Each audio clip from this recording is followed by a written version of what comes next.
हाँ तो बच्चों को कक्षा 6 वाले आज हम आपको बताएंगे सार्वभौम गुणनखंड और सार्वभौम गुणज।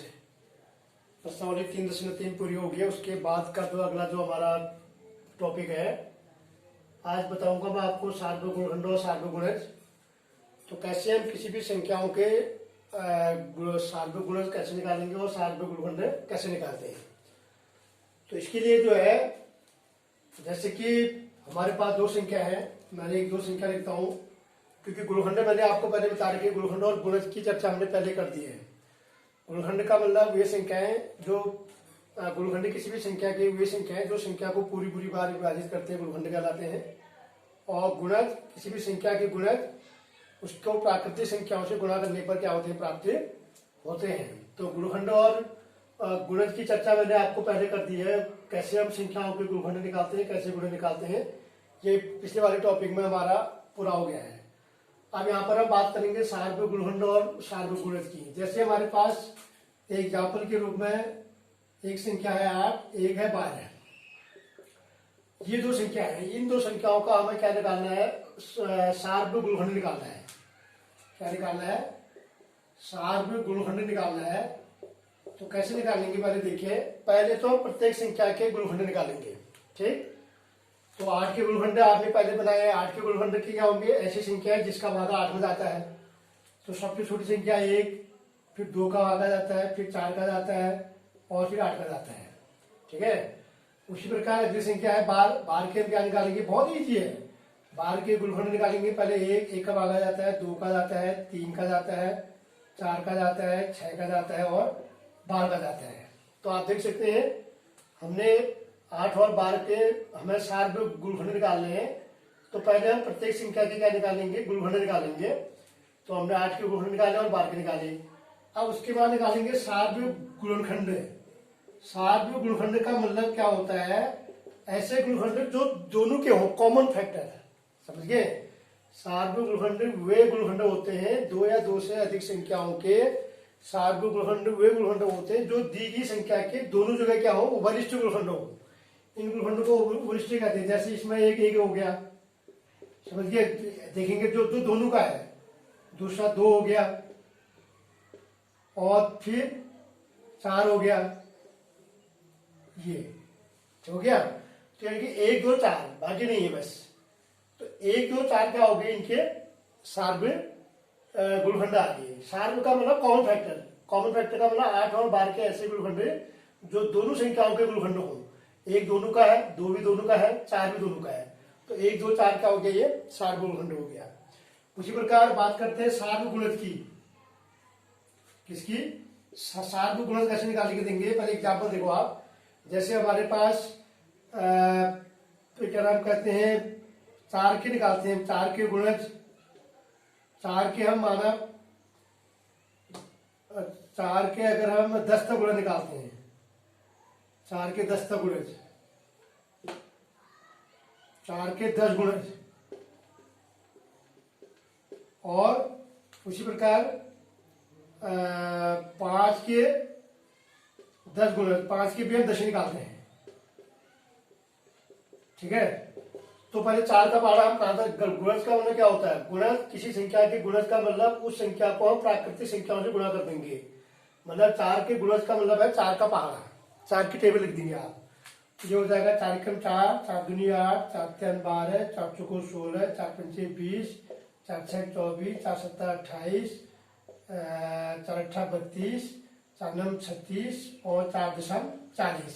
ये होगी 4 के गुणज। 10 तक निकाले, 10 तक का पहाड़ा। 10 तक का मतलब है कि 4 का गुणज को 4 का पहाड़ा कहाँ लिखेंगे, 10 तक। ऐसे 5 का, 5 एकम 5, 5 दूनी 10, 5 चार 15, 5 चौको 20, 5 पचा 25, 5 छक्के 30, 5 सत्ते 35, 5 अट्ठे 40, 5 नम 45, 5 दशम 50। ठीक हो गया। तो हमने 4 के 10 गुणज निकाले और 5 के भी हमने 10 गुणज निकाल दिए। अब इन गुणजों में से वही सेम चीज है, ऐसे गुणज लिखेंगे जो दोनों के हैं। अब लिखेंगे सार्वभौम गुणज। क्या लिखेंगे, सार्वभौम गुणज। तो सार्वभौम गुणज का मतलब क्या हुआ, अब इसमें से हम छाटेंगे ऐसे गुणज जो दोनों के हैं, 4 के भी है और 5 के भी है। तो सबसे पहले अगर आप देखो तो 20 है, ये देखो 20 यहाँ भी है, इधर भी है, एक तो 20 आ गया, ठीक है। एक गुणज 20 हो गया। दूसरा गुणज कौन सा है, ऐसा गुणज देखिए जो दोनों जगह है। तो यहाँ तक जो है कोई, यहाँ तक 22 नहीं है, यहाँ 24 है 24 नहीं है, इधर 28 है 28 नहीं है, 32 नीचे नहीं है, एक ही गुणज हो गया। तो यहाँ पर 4 और 5 का जो सार्वभौम गुणज हो क्या आ गया, 20 आ गया। समझ गए। तो जो सार्वभौम गुणज आएगा वो प्रत्येक संख्या से क्या होगा, डिवाइड होगा। 4 पंचे 20, 5 चौको 20। सार्वभौम गुणनखंड निकाले, सार्वभौम गुणनखंड क्या है, 1 2 4। 1 2 4 भी जो है इसका भागा इनमें जाएगा, 1 का भागा भी जाता है, 2 का भी जाएगा, 4 का भी जाएगा। बहुत सिंपल हो गया। तीसरी बात है, अगला जो टॉपिक है इसमें है वो है सहवाची संख्या। क्या है, तो ये हो गया। उसके बाद मैं आपको बताता हूं सहवाची संख्या क्या होती है। सहवाची संख्या कैसे निकालते, देखो यहां पर है सह अभाज्य संख्या। सहवाची संख्या किसे कहते हैं ये देखना है। तो सहवाची संख्या का मतलब क्या है, दो संख्याओं पे ऐसे गुणनखंड, दो संख्याओं में जब एक उभयनिष्ठ गुणनखंड होता है, कॉमन मतलब उभयनिष्ठ का मतलब उभयनिष्ठ गुणनखंड होता है, गुणनखंड होता है, उन्हें क्या कहते हैं, सहवाची संख्या कहते हैं, सहअभाज्य संख्या कहते हैं। आप जैसे दो संख्या आप लिख लो, कोई भी दो संख्या लिख लो। माना हमारे पास संख्या है, माना हमारे पास संख्या, एक संख्या को हम लेते हैं 15, एक को ले लेते हैं 12। अब 15 और 12 के हम गुणनखंड निकालेंगे। सहअभाज्य संख्या का मतलब दो या दो संख्याओं में जब एक ही क्या होगा, उभयनिष्ठ गुणनखंड होगा, उसको हम सहअभाज्य संख्या कहते हैं। को प्राइम नंबर, क्या कहते हैं इसको, को प्राइम नंबर। तो को prime number is the one is a common factor. तो 15 है, 15 के हम निकालेंगे 1 3, पहले गुणनखंड निकालो 5 और 15 है, ये 15 के गुणनखंड आ गए। 1 3 5 और 15, 15 के गुणनखंड हो गए। ऐसी बार की निकालो 1 2 3 4 6 और 12 हो गया। हमने बार के गुणनखंड भी निकाल दिए और 15 के भी निकाल दिए। गुणनखंड आप पहले आपको मालूम है, गुणनखंड का अभ्यास प्रश्नावली हमने बना दी है, ये आपको आने चाहिए सारे गुणनखंड। जब तक आपको गुणनखंड नहीं आएगी, आप क्या नाम करते हैं, आगे आप एलसीएम आएगा, मोसो आएगा, एचसीएफ आएगा, उनको निकालना नहीं आएगा। तो यहाँ पर हम देखते हैं 15 और 12 है। तो इसमें से आप देखिए तो आप कॉमन गुणनखंड का एक ही है, देखो एक के अलावा कोई संख्या नहीं है। देख रहे हैं आप लोग, एक के अलावा कोई भी ऐसा कॉमन फैक्टर नहीं है जो दोनों का है। तो यहाँ पर मात्र एक जो है क्या है, उभयनिष्ठ गुणनखंड है। तो इसका मतलब है कि 15 और 12, 15 और 12 क्या है, सहअभाज्य संख्या है। 15 और 12 क्या है, सहअभाज्य संख्या है। क्यों है, क्योंकि इनका उभयनिष्ठ गुणनखंड क्या आ रहा है, एक ही आ रहा है। तो जब ऐसे गुणनखंड जब आते हैं तो उसको हम कहते हैं क्या, सहअभाज्य संख्या। ठीक हो गया। तो इस तरह से जो है अब हम अभ्यास के प्रश्न बनाएंगे। ये तो मैंने आपको समझा दिया। अब हम प्रश्नावली बनाएंगे। प्रश्नावली में ये समझा दिया है। प्रश्नावली का पहला प्रश्न देखो, इसमें प्रश्नावली है 3.4। प्रश्नावली 3.4, 3.4 के प्रश्न बनाएंगे। हमको निकालना है सार्वभौम गुणनखंड। क्या निकालने हैं, सार्वभौम गुणनखंड। मैंने अभी एग्जाम्पल से आपको समझा दिया है, आप वैसे बनाएंगे। सार्वभौम गुणनखंड निकालने तो सबसे पहले जो है हमारे पास संख्या है 20 और 28। क्या है, 20 और 28 है, दो संख्या है। अब 20 और 28 के हमें सार्वभौम गुणनखंड निकालने हैं। तो पहले हम 20 के गुणनखंड निकालेंगे। 20 के गुणनखंड क्या हुआ, 1 2 4 5 10 और 20, ये तो हो गए 20 के। 28 के गुणनखंड क्या हुआ, 1 2 4 7 और फिर 14 का भागा जाएगा, फिर 28 का भागा जाएगा। ठीक हो गया। तो अब इसके बाद लिखेंगे सार्वभौम गुणनखंड। सार्वभौम गुणनखंड क्या हुए, सार्वभौम गुणनखंड का मतलब ऐसे गुणनखंड जो दोनों के हैं। तो कौन कौन से हैं, एक तो एक आ गया, ठीक है। दूसरा 2 भी है, फिर 4 भी है, दोनों का है 4, फिर बस इतने ही है। तो कितने हो गए? 20 के गुणनखंड हमने निकाले, 28 के निकाले, तो हमारे पास जो कॉमन फैक्टर आए वो क्या है? 1 2 4। क्या है? 1 2 4, समझ गए? बस ये हो गया। इसी प्रकार इसी में और देख लो, एक में बना देता हूं डी वाला। ये तो ये था डी वाला, देखिए आप, डी वाला है हमारे पास 56 और 120। एक संख्या 56 और 120 का निकालना है। तो पहले हम 56 के निकालेंगे। 56 के आप क्या निकालो? गुणनखंड निकालो।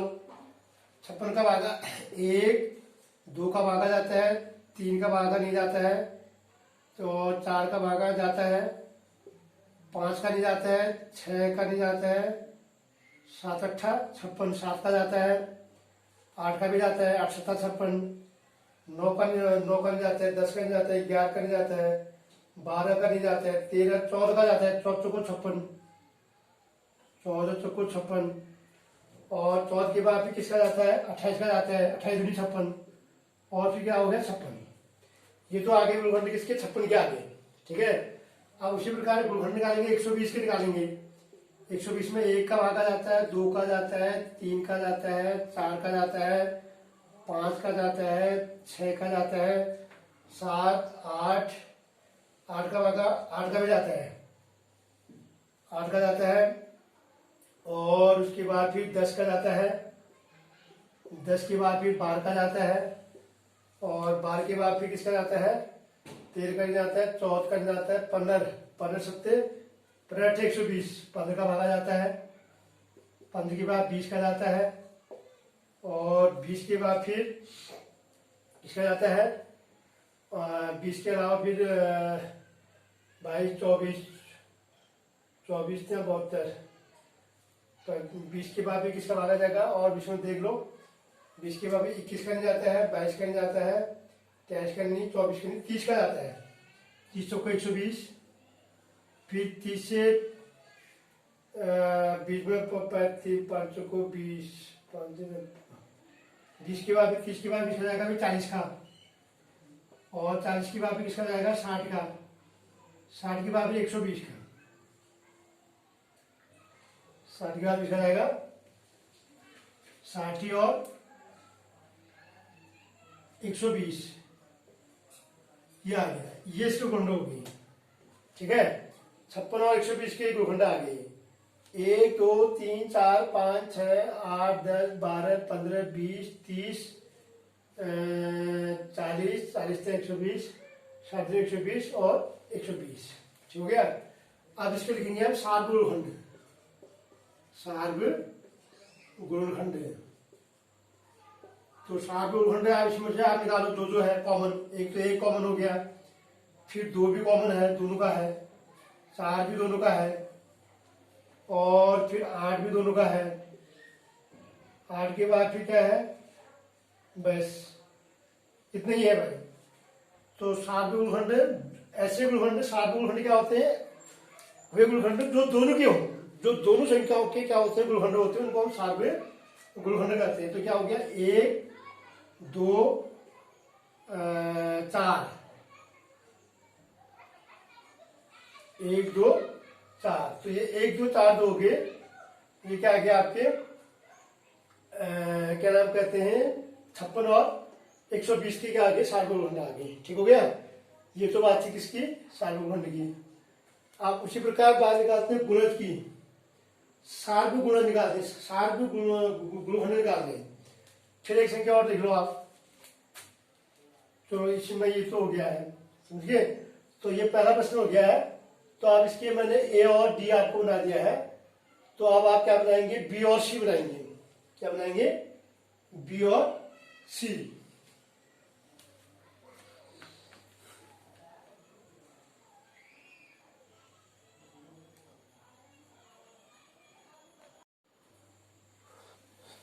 अब आगे देखिए, आप बताता हूं मैं आपको सार्वभौम गुणज। तो ये तो थे सार्वभौम गुणनखंड हो गए हैं। अब हम कैसे निकालेंगे सार्वभौम गुणज? कैसे निकालेंगे देखेंगे। तो अभ्यास का प्रश्न है, तो इसी में अभी और एक प्रश्न और है, तो एक संख्या और देखिए, इसमें दूसरा प्रश्न है। दूसरा प्रश्न का एक गुणनखंड और देखिए, 4 8 12 क्या निकालना है, 4 8 और 12 तीन संख्या, इनके गुणनखंड निकालने हैं। इनके क्या निकालने, सार्व गुणनखंड। इसके क्या निकालने, सार्व गुणनखंड निकालने हैं। कैसे निकालेंगे, तीन संख्या है यहाँ पर हमारे पास, तो तीन संख्याओं के हम सार्व गुणनखंड कैसे निकालेंगे, सेम मैथड वही है। पहले आप क्या करेंगे, 4 के गुणनखंड निकालेंगे, 4 के 1 2 4, फिर 8 के निकालेंगे, 1 2 का भागा जाता है, 4 का जाता है और 8 का जाता है। फिर 12 का निकालेंगे, 1 2 3 4 6 और 12 हो गया। अब बस उसके बाद क्या निकालेंगे, सार्व गुणनखंड। सार्व गुणनखंड, तो सार्व गुणनखंड क्या होगा, जो तीनों के हैं, एक यहाँ भी है इधर भी है, यहाँ पर तीन संख्या है, एक तो ये आ गया, दूसरा क्या है, 2 है, 2 इधर भी है इधर भी है इधर भी है, दोनों का है।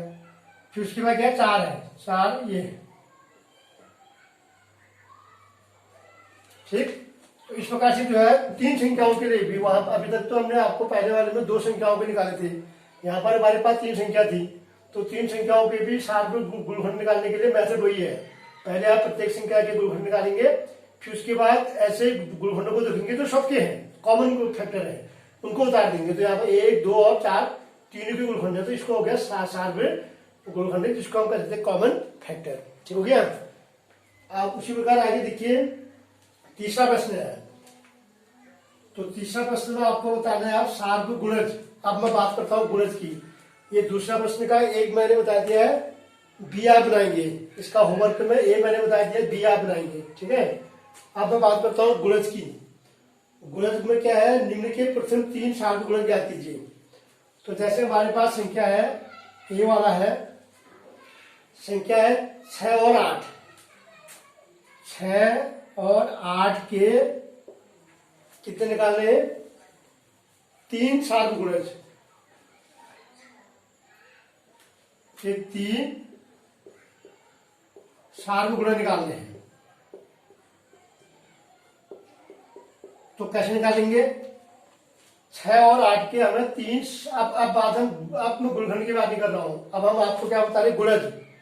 गुणज क्या होते हैं, किसी संख्या के गुणज क्या होते हैं, उन संख्याओं को हम प्राकृतिक संख्याओं से गुणा कर देंगे, मतलब गुणज का मतलब मल्टीप्लीज है, उनका पहाड़ा है।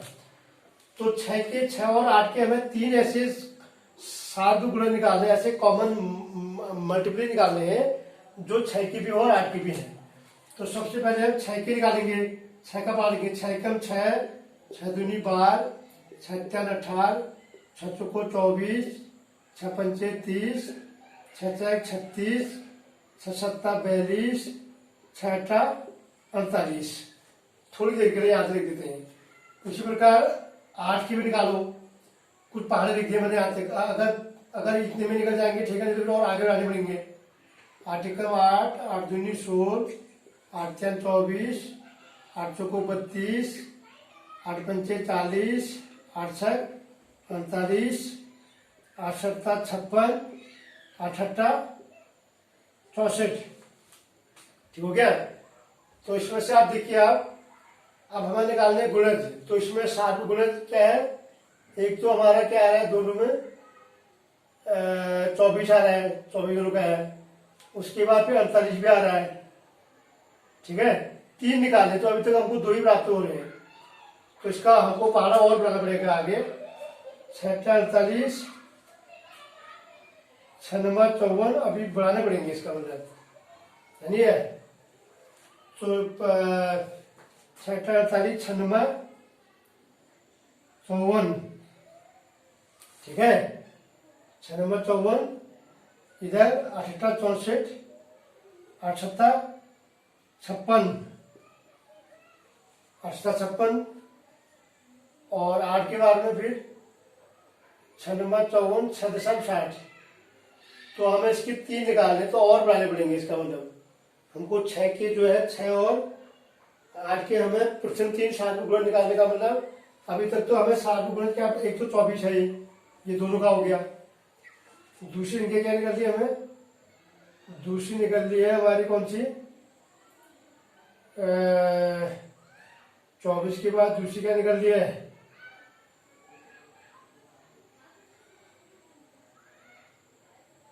8 पंचे 40, 8 से 45, 8 से 56। इसको हमें और बढ़ाना पड़ेगा, और लंबा बनाना पड़ेगा। इसके गुणज हमें और ज्यादा निकालने पड़ेंगे तब आएंगे। तो इसको हमें पहला यहाँ से आगे, यहाँ से लिखता हूँ मैं। तो 6 और क्या है 8 है, 6 कम 6, 6 दूनी 12, 6 3 18, 6 चौको 24, 6 पंचे 30, 6 4 36, 6 7 42, 6 8 48, 6 नंबर 54, 6 दशम 60, 11 छक्का 66, 12 छक्का 72, 13 छक्का 78 और 4 छक्का 84। माना 84 तक लिख देते हैं। हाँ, थोड़ी देर के लिए, अभी अगर नहीं आएंगे तो फिर और आगे बढ़ाने पड़ेंगे। उसी प्रकार 8 का है, 8 एकम 8, 8 दूनी 16, 8 3 24, 8 चौको 32, 8 पंचे 40, 8 छः 48, 8 7 56, 8 8 64, 8 9 72, 8 दशम 80। भाई इतने हो गए। अब यहाँ से आप देखते हैं कि 3 आ रहे नहीं आ रहे। तो एक तो हमारा क्या आ रहा है, एक तो हमारा 24 आ रहा है, 24 इधर भी आ रहा है, इधर भी आ रहा है, ठीक है। 24 के बाद अगला क्या आ रहा है, 48 आ गया। एक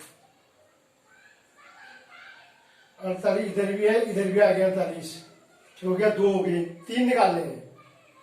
और उसके बाद फिर और क्या आंसर निकालेंगे,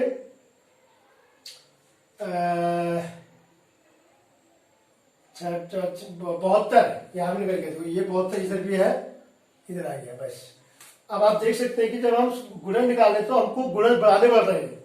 ऐसा नहीं कि भाई आपको गुणन कम निकालेंगे, ऐसा नहीं, जब तक आपके गुणन लंबे निकालने पड़ेंगे।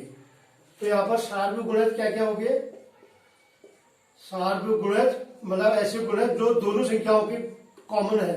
एक तो क्या गया 24, ये क्या हुआ 24, दूसरा क्या आया 48 और तीसरा क्या है 72। बस ये हो गया। तो 24, 48 और 72 जो है ये सार्व गुणज हो गए। तो इस तरह से जो है हम गुणज निकालेंगे। गुणज में क्या करेंगे, आप लंबे तक निकालेंगे, पहाड़ा लंबा लिखना पड़ेगा। ऐसे आगे की संख्या जैसे 12 और 18 का निकालना है, 12 और 18 का आपको पहाड़ा लिखना पड़ेगा लंबा। कम से कम आप अगर पहले 10 तक लिखो, अगर 10 तक के अंदर कॉमन आ गए तो ठीक है, नहीं तो और आगे बढ़ाएंगे। तो 10 का पहाड़ा 10 तक लिखो और 12 का भी 10 तक लिख दो। अगर उसके अंदर आपके 3 आगे, 3 अगर कॉमन ऐसी सार्व गुणज आ गए तो ठीक है। अगर कम पड़ रहा है तो फिर आप उसका गुणज बढ़ा लेंगे।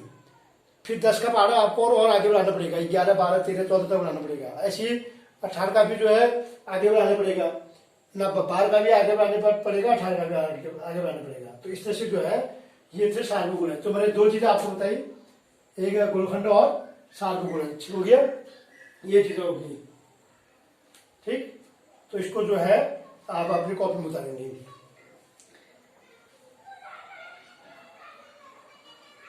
तो आज के इसमें इतना ही है, बाकी आप होमवर्क में बनाएंगे, ठीक है। Thank you.